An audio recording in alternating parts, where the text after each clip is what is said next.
Hello friend, आज मैं वैदिक सभ्यता के संपूर्ण इम्पोर्टेंट ऑब्जेक्टिव बताने के लिए जा रहा हूं। कृपया करके आप लोग पूरा वीडियो देखिए। सबसे पहला क्वेश्चन है कि वैदिक सभ्यता एवं संस्कृति के चैप्टर का नाम है। सबसे पहला क्वेश्चन, वेदांत का उत्तर मीमांसा दर्शन के प्रतिपादक कौन है? बुद्ध। उसके बाद है योग दर्शन के प्रतिपादक कौन था? पतंजलि। उसके बाद ऋग्वेद के किस सूक्त में 4 वर्णों का उल्लेख पहली बार मिला? पुरुष सूक्त में। उसके बाद भारतीय संगीत का आदिग्रह कहा जाता है? सामवेद को। अगला, भारतीय संगीत का जनक किसे कहा जाता है? सामवेद को। उसके बाद कौन सा वेद गद्य एवं पद दोनों में मिलता है?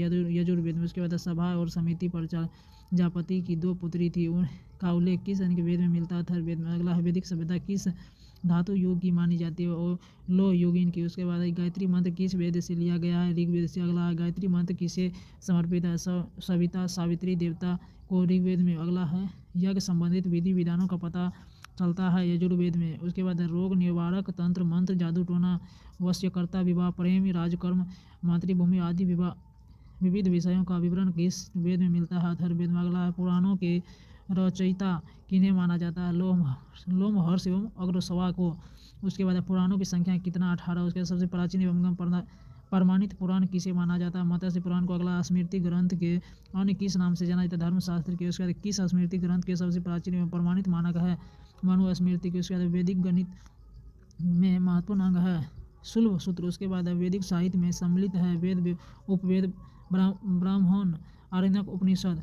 उसके बाद वैदिक साहित्य के अंतिम अंग उपनिषद कौन को कहलाता है? वेदांग। अगला, सत्यमेव जयते शब्द किस उपनिषद से लिया गया है? मुंडकोपनिषद से। अगला है, मनु स्मृति की रचना किस काल में किया गया? शुंग काल में। अगला है, किस पुराण में भारतवर्ष की भौगोलिक एवं मूल्यकर्ता का वर्णन प्राप्त है? विष्णु पुराणों में। अगला है, चतुर्वर्ण विभाग का प्रमाण किस वेद में मिलता है? ऋग्वेद काल में। अगला, कितनी ऋतुओं का ज्ञान होता था? 5 ऋतु के। इसके बाद ऋतुओं युग यानी कि ऋग्वेद युग में सबसे उल्लेखित नदी कौन सा है?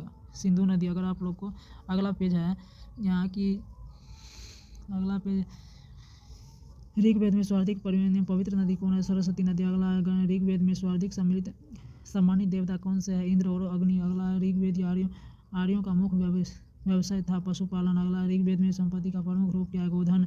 ऋग्वेद में पुरंदर शब्द का प्रयोग किस देवता के लिए हुआ? इंद्र के लिए। उसके बाद ऋग्वेद में किन 6 मंडलों को वंश मंडल या गोत्र मंडल कहा जाता है? दूसरे मंडल में से 7वें मंडल तक। उसके बाद ऋग्वेद में किस नदी का उल्लेख मात्र एक बार है? गंगा नदी के। उसके बाद ऋग्वेद में दो अमूर्त देवता कौन कौन थे? तसरता एवं मनु। उसके बाद यानी कि ऋग्वेद में वनस शब्द का प्रयोग किसके लिए हुआ? बैलगाड़ी के लिए। अगर ऋग्वेद के